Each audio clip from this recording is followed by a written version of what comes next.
네, 우리 지역 주민들의 건강에 대한 궁금증 해결해드리는 우리 가족 건강주치의 시간입니다. 오늘은 이 만성 콩팥병을 주제로 이야기 나눠볼 예정인데요. 이 콩팥병에 대한 모든 것 지금부터 자세히 알려드릴 테니까요. 오늘도 끝까지 저희와 함께 해주시고요. 또 방송 보시다가 이 콩팥병과 관련해서 궁금한 점 있으신 분들 저희에게 바로 연락 주세요. 신장내과 전문의가 여러분의 고민 실시간으로 상담해드립니다. 그럼 먼저 오늘의 주치의 소개해드립니다. 명지병원 신장내과 오동진 교수님 모셨습니다. 교수님 안녕하세요. 안녕하세요. 안녕하십니까. 네, 교수님 오늘 주제인 이 만성 콩팥병에 대해서 이야기를 해보려면 사실 이 콩팥이라는 이 신장 기능에 대해서 좀 자세히 알아봐야 할 것 같아요. 우리가 흔하게 이야기하고 있는 이 신장, 또 다른 말로 콩팥이라고도 하는데 사실 많이 이야기는 하지만 이 콩팥이 우리 몸 어디에 위치하고 있는지 또 어떤 기능을 하는지 잘 모르고 계시는 분들 많거든요. 그래서 좀 설명을 좀 해주세요. 예, 콩팥은 강낭콩 모양처럼 생겼고요. 네. 성인 주먹 크기 정도 되고요. 위치는 이 등 쪽 갈비뼈 밑에 위치하고 있습니다. 네. 이 어원을 찾아보니까는 이 생김새는 콩 모양이고 그다음에 빛깔이 팥처럼 보인다 그래서 콩팥으로 병명을 했나 봅니다. 네. 그래서 이제 지금 화면에서 보시는 바와 같이 콩팥의 길이는 약 12cm 정도 되고요. 그다음에 한 쌍의 장기고, 그다음에 중량은 약 120에서 약 190g 사이. 그리고 이제 가장 중요한 기능을 하는 신원, 즉 네프론이라는 어떤 그런 가장 기본적인 구조물이 콩팥에는 한쪽에 약 100만 개에서 150만 개 정도가 분포되어 있습니다. 물론 그 인종하고 성별에 따라서 조금의 차이는 있는 거죠. 기능을 말씀을 드리면은 네. 정말 많은 우리 몸의 중요한 기능을 담당하고 있습니다. 가장 첫 번째는 우리 몸에서 생성된 노폐물들을 제거해주는 그런 필터링 역할을 해주고요. 네. 다음은 혈압 조절에도 굉장히 중요한 역할을 하고 우리가 부종 없이 잘 지낼 수 있도록 체액 조절도 잘 해주고요. 다음에 산염기 조절도 정상적으로 유지해서 우리 몸 상태를 항상 중성으로 항상성을 유지를 해주게 되죠. 그 외로는 호르몬 조절도 있습니다. 그래서 비타민 D가 활성화되는 기관도 콩팥입니다. 그래서 뼈 대사에도 중요한 역할을 하고요. 또한 그 적혈구 생성인자를 분비를 해서 네. 빈혈 조절에도 굉장히 중요한 역할을 하는 굉장히 중요한 우리 몸의 중요한 기관입니다. 예. 네, 정말 생각보다 많은 기능을 하는 우리 신체 기관 중 하나다라는 네. 생각이 드는데요. 그런데 이 신장 앞에 이 만성 콩팥병이다라는 이 만성이라는 글자가 붙었어요. 이 모든 질환 중에 이 만성이라는 이름이 붙으면 참 걱정이 많이 되는데 이 만성 콩팥병은 어떤 질환이에요? 예, 지금 말씀하신 대로 이 만성은 사실 조금 안 좋은 의미일 수도 있습니다. 왜냐하면 이제 가역적이지 않다, 그러니까 회복되기가 쉽지 않다 이런 뜻일 수가 있죠. 그래서 좀 의미가 그런데요. 만성 콩팥병의 정의는 이 콩팥의 구조나 기능의 이상이 생겨서 회복되지 않고 3개월 이상 계속 그 유지되고 이제 그 이상 계속적으로 이제 그 이상이 지속되는 경우로 정의를 합니다. 네. 예전에는 콩팥 기능에만 초점을 맞췄거든요. 그래서 일정 콩팥 기능에 감소가 있는 경우가 3개월 이상일 때를 만성 콩팥병으로 정의를 했는데 최근 수년 전서부터는 제가 요새는 이제 초음파 검사도 많이 하고 여러 영상 검사를 많이 하게 되는데 그때 이제 콩팥 크기가 좀 위축이 되어 있다든지 작아져 있는 게 아니면 또 콩팥에 낭종이 있다든지 어떤 이런 경우가 3개월 이상 지속된다든지 아니면 우리가 콩팥 기능의 감소는 없어도 요 검사에서 혈뇨나 단백뇨가 있었는데 그게 이제 3개월 이상 지속된다든지 이랬을 경우도 광범위한 의미의 어떤 만성 콩팥병으로 정의를 내리고 있습니다. 네. 지금 그 화면에서 보시는 바와 같이 그 건강한 신장에 비해서 이 손상된 신장은 이 섬유화 현상으로 인해서 콩팥이 굉장히 딱딱하게 굳어가는 겁니다. 그리고 이제 종국에는 네. 저 굳어가는 딱딱해지는 콩팥이 이제 줄어들게 되죠. 그러니까 위축된다고 그러죠. 그래서 화면을 보시게 되면은 송산된 콩팥, 즉 만성 콩팥병의 구조를 아실 수가 있을 것 같습니다. 네, 예. 겉부분이 오돌토돌한 모양이 됐는데요. 그렇습니다. 우리가 일반적으로 이 신장의 기능이 악화됐을 때만 이 콩팥병이다라고 생각을 하지만 조금 잘 모르더라도 이 화면상으로 봤을 때 크기가 조금 작아진 것도 3개월 이상 지속이 되면 만성 콩팥병을 의심해 볼 수 있다라는 말씀을 해주셨어요. 그렇습니다. 예. 그런데 이 조금 심하게 악화된 환자분들의 좀 사례를 조금 살펴보면 저희가 시청자분들 조금 경각심을 갖출 수 있지 않을까 싶거든요. 예. 제가 경험한 환자 두 분의 말씀을 드리겠습니다. 네. 한 분은 이제 수년 전에 경험을 했는데요. 48세 여성분이셨고, 네. 다리가 이제 하지가 이제 붓는다 그래서 오셨어요. 오셨는데 이분을 이제 입원시켜서 검사를 해보니까는 조금 뒤에 말씀을 드리겠지만 이 콩팥 단계 중에서 벌써 4단계 이게 콩팥 기능이 쉽게 얘기해서 한 18%밖에 남아있질 않으신 거예요. 네. 그래서 뭐 그런 분이 그래서 제가 이제 역으로 한번 여쭤봤습니다. 무슨 다른 질병은 없으셨냐고 과거에 그랬더니 당뇨병을 8년 전에 진단을 받으셨는데 이분이 당뇨 수치도 그렇게 높지도 않고 또 뭐 특별히 증상도 느끼지 않고 그래서 열심히 치료를 안 받으셨나 봐요. 그래서 18%면 참 이제 15% 미만이면 이제 자기 본연의 콩팥으로 기능을 못 하는 거거든요. 네. 이제 투석 받으셔야 되고 이렇게 되는데 그래서 그런 안타까운 환자가 있었고요.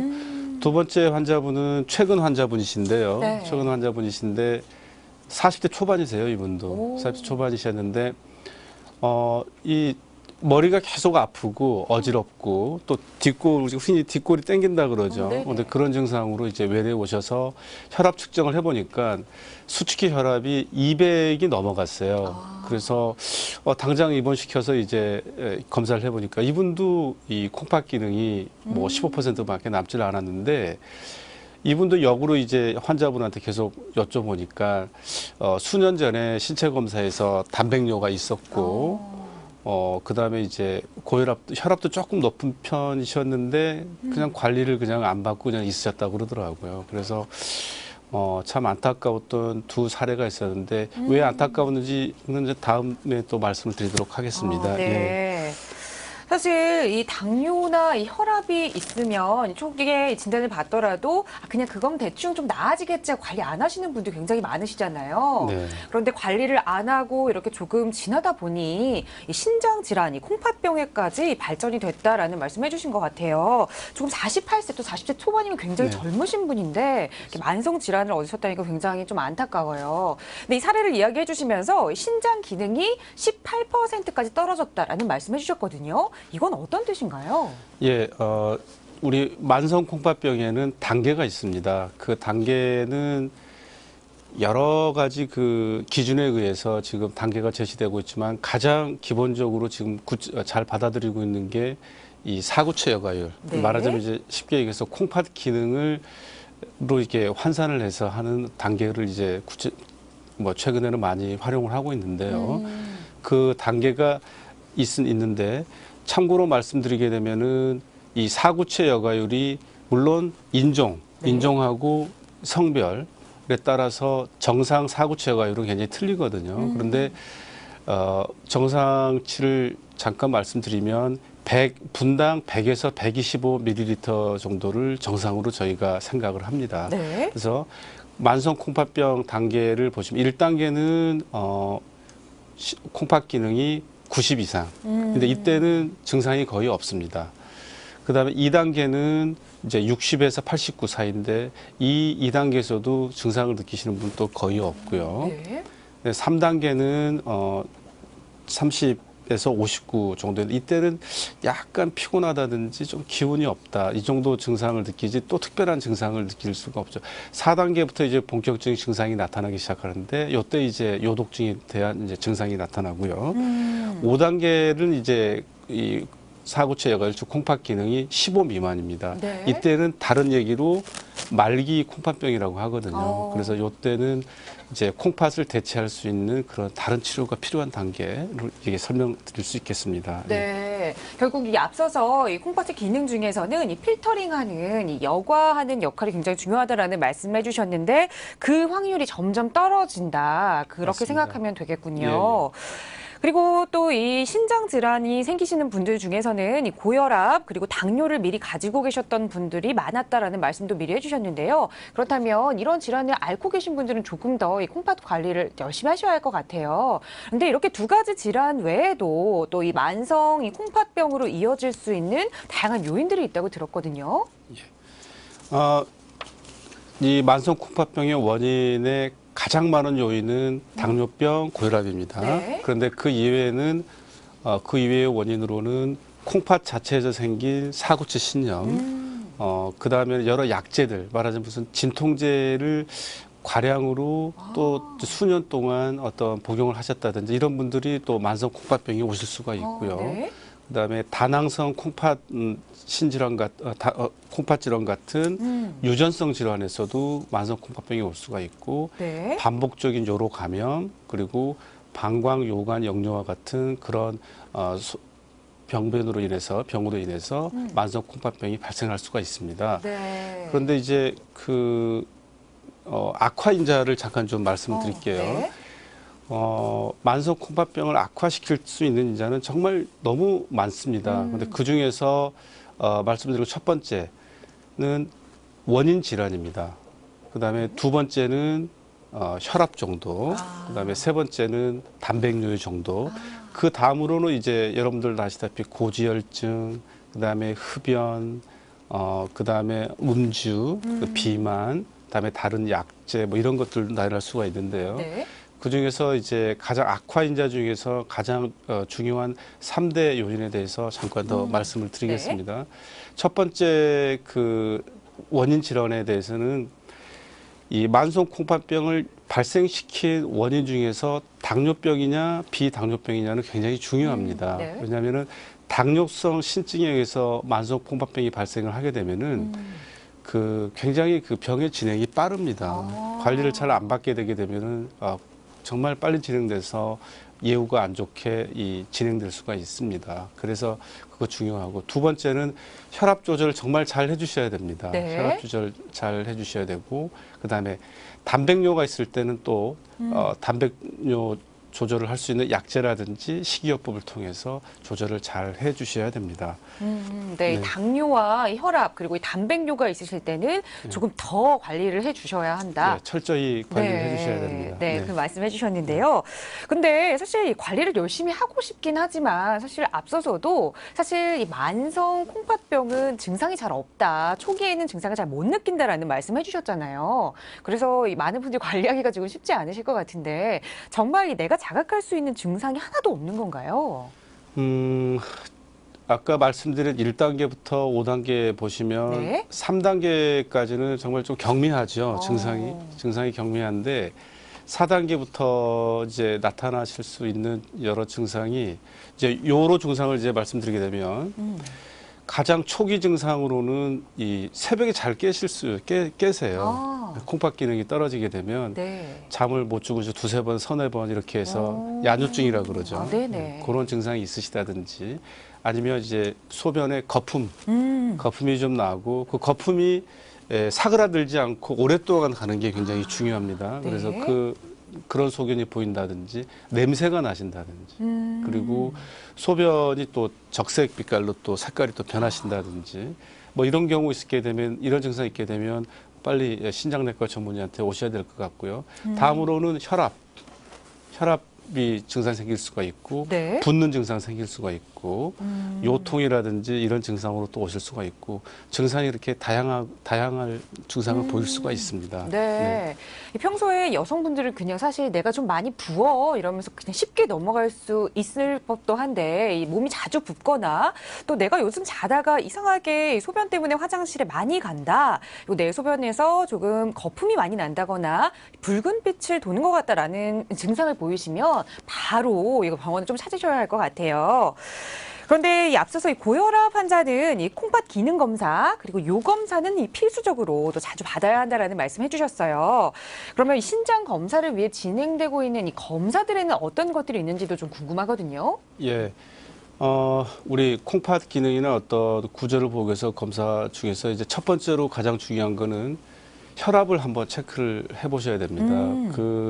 그런데 이제 혈압 체크하는 게 여러 종류가 있거든요. 병원에 가서 하시는 거, 뭐 약국에 가서 하실 수도 있고요. 그런데 병원에 오시면은 또 긴장하셔가지고 정상 혈압인데 또 혈압이 맞아요. 올라가신다고 하시는 분들이 있어요. 근데 그러신 분들은 요새는 또 이제 집에서 혈압 측정을 할 수 있는 어떤 기계들이 조금씩 표준화되고 네. 조금 이제 공인을 받아가지고 나온 기구들, 혈압 기계들이 있더라고요. 그래서 그런 기구들을 가지셔가지고 아침에 일어나서 한 번, 그 다음에 오후에 한 번, 그 다음에 주무시기 전에 한 번 이렇게 체크를 해서 한 일주일 정도 이렇게 하루에 3번이니까요. 체크를 하셔가지고 일주일 평균을 내서 혈압이 있는지 없는지 꼭 체크해 보시고요. 있으시면 꼭 신장내과 전문의한테 오셨으면 좋겠고요. 네. 다음에 혈액 검사를 통해서는 콩팥 기능을 좀 알아볼 수가 있고요. 요 검사를 통해서는 혈뇨, 단백뇨.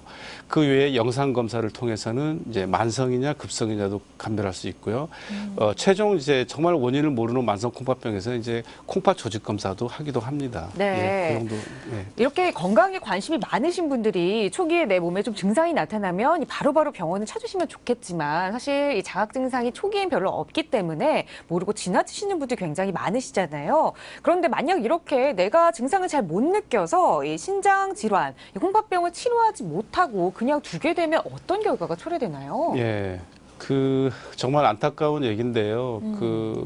이 만성 콩팥병을 잘 모르고 지내시든지 아니면은 치료를 제대로 안 받으셔가지고 이제 있으면 말기 콩팥병으로 진행을 하는 거죠. 예. 그래서 보시면 말기 콩팥병이 되시면은 이 화면에 보시다시피 네. 투석이나 이식을 받으셔야 됩니다. 그래서 참 그게 안타까운데, 근데 여기서 제가 너무 좀 무서운 얘기만 드려가지고 네. 좀 희망적인 얘기를 드리면은 제가 이제 외래에서 이제 환자를 보다 보면 이런 말씀을 하십니다. 네. 만성 콩팥병 환자분이나 보호자분들께서 만성 콩팥병에는 특별한 완치 치료가 없잖아요. 그런데 이렇게 힘들게 꼭 치료를 받아야 됩니까? 그다음에 저는 치료 안 받을래요. 이러신 분들이 있거든요. 네. 근데 그거는 정말 잘못된 얘기인데요. 물론 만성 콩팥병의 완치라는 개념은 현재는 현재까지는 아직 없습니다. 네. 치료의 목적, 초점은 콩팥 기능의 악화를 지연시키는 데 목적이 있어요. 그래서 한 분의 어떤 제가 경험했던 환자분을 잠깐 소개 말씀 올리면은 40대 초반 환자분이신데 네. 제가 사실 이 명지병원에 12년 전에 근무하다가 다시 12년 만에 왔어요. 근데 그때 12년 전에 콩팥 수치가 30%밖에 안 남으셨거든요. 안 남으셨는 상태는 다시 12년 뒤에 왔더니 지금 현재 콩팥 기능은 22%밖에 네. 아직도 남아 계시는 거예요. 우리 지금 생각해서 치료 잘 안 받으시고 이렇게 하셨으면 벌써 투석을 하셨을 텐데. 네. 그래서 1년 동안에 아까 잠시 제가 말씀드렸지만 당뇨성으로 콩팥이 나빠진 경우는 1년에 12%씩 콩팥 기능이 감소를 하거든요. 네. 그런데 이분 같은 경우는 12년 동안 1년에 0.6%밖에 감소를 안 했어요. 네, 네. 그분의 이렇게 감소를 안 한 이유는 뭐냐면 치료에 잘 순응해 주셨어요. 그래서 고혈압 조절, 그다음에 저염 시기, 저단백 시기를 통해서 단백뇨 조절, 고지혈증, 고요산혈증 여러 가지 어떤 치료들에 잘 따라주셔서 네. 그런 결과를 보였던 것 같습니다. 네. 사실 이 콩팥병에 걸리면 이 완치가 어렵다라고 해서 치료 포기하시는 분들이 있는데 이렇게 잘 치료를 받으면 악화되지 않는다라는 말씀 해주셨으니까요. 콩팥병 앓고 계시는 분들 꼭 적절한 치료 받아보시기 바랍니다. 선생님 오늘 말씀 잘 들었습니다. 감사합니다.